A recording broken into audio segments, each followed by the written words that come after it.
We got Joe Walsh here for a little teacher interview. He's coming to Camp Tunefox May 15th through 19th in Montreat, North Carolina. Joe lives in Boston and teaches at Berklee College of Music and plays with the trio Barnes, Gordy, Walsh, and Mr. Sun. And you used to play with the Gibson brothers. The Gibson brothers. I did about 5 years with them. Oh, okay, cool. Yeah. Yeah, and fun fact, you were like a mentor for one of my good friends, Eric Robertson. I had a high school band with him. You mentored, or not mentored, but you were like his guardian at Mandolin Symposium, like when he was in high school.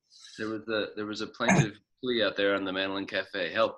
I need a chaperone for the Mandolin Symposium. And I was already going, and I just thought about how disappointed I would be if I couldn't go. So I decided I had to try and offer myself up as his chaperone. That's awesome. Yeah. I was in a high school band with him, so I remember him telling me about that in high school. So we have Joe coming to camp along with Danny Barnes, Grant Gordy, Mike Compton, Clay Hess. It's going to be an awesome weekend of music. And Joe, I'd love for you to play us something real quick. Great.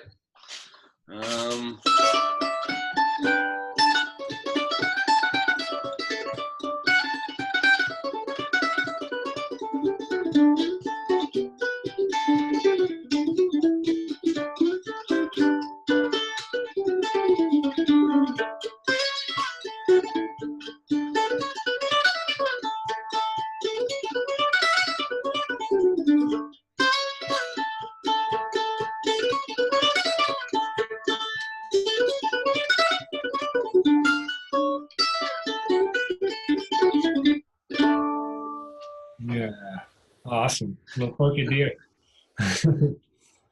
Cool. Porky Deer, absolutely. The classic. The classic. So, Joe, we have 3 main teaching days, and there's themes for each of these days. There's backup and groove, melody, and creativity and improvisation. And I wanted to know if you could share some of your insights on better learning the fretboard on the mandolin.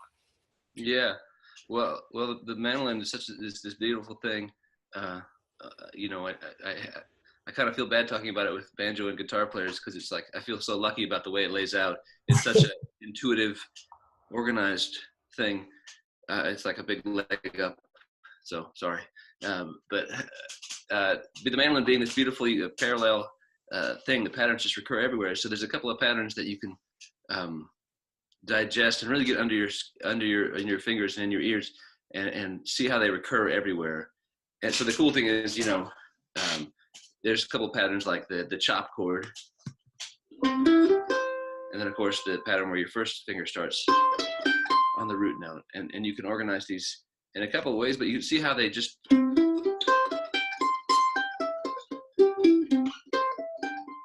sort of lead you everywhere. You can get pretty much all across the neck, and it becomes this architecture for seeing patterns of arpeggios and double stops and chords. And then it becomes this thing that, for me, if you can visualize how to modify it for every purpose, it sort of opens up all possibilities. So I like to get people to learn that and learn all the possibilities that are implied and contained within those patterns, and then start to kind of connect them with sounds. Because it really feels like that's the place where one thing you learn in this key or in this song or in this tune, if you can analyze it in terms of like a relationship to this pattern that you might already know or you might learn at camp, it becomes something that you have in your bag in every key and every part of the neck, and it's pretty empowering.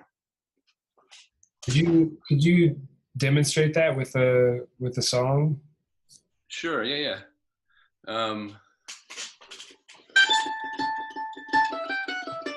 That's a pretty cool lick. I love the way that beginning of the Tennessee blues starts. And so it's not just those notes in that key, but you could think about it. You could say, oh well, this is the root note, therefore I'm starting right below it, going down to the 5th, the 7th. So if you did that,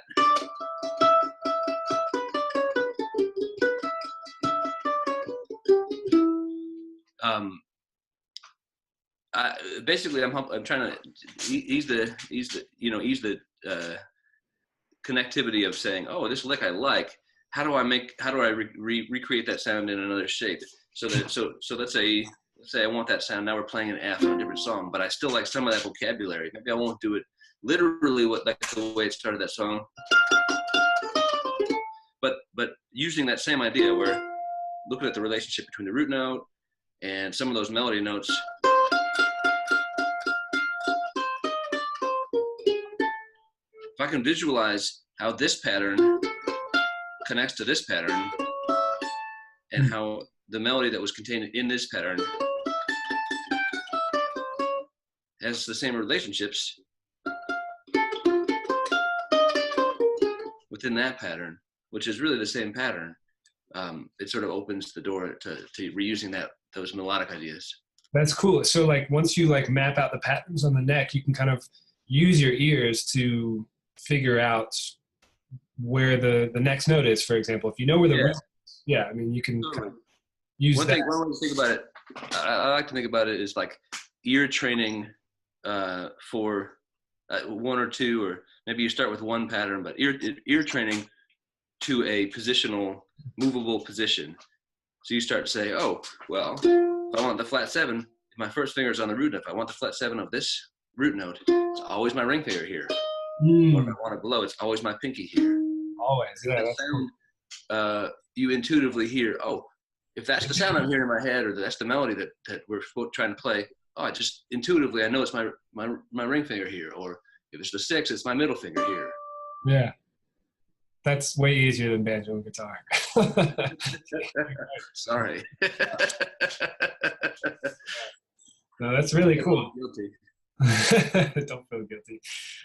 So Joe will be talking more about this at camp and a bunch of other things, and we're really excited to have him there.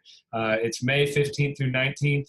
The website's tunefox.com/camp, and deadline for enrollment is April 15th. So go sign up and put in your deposit. Joe, thanks again for joining me for this, and can't wait to see you in May. Really looking forward to hanging. Yeah, man.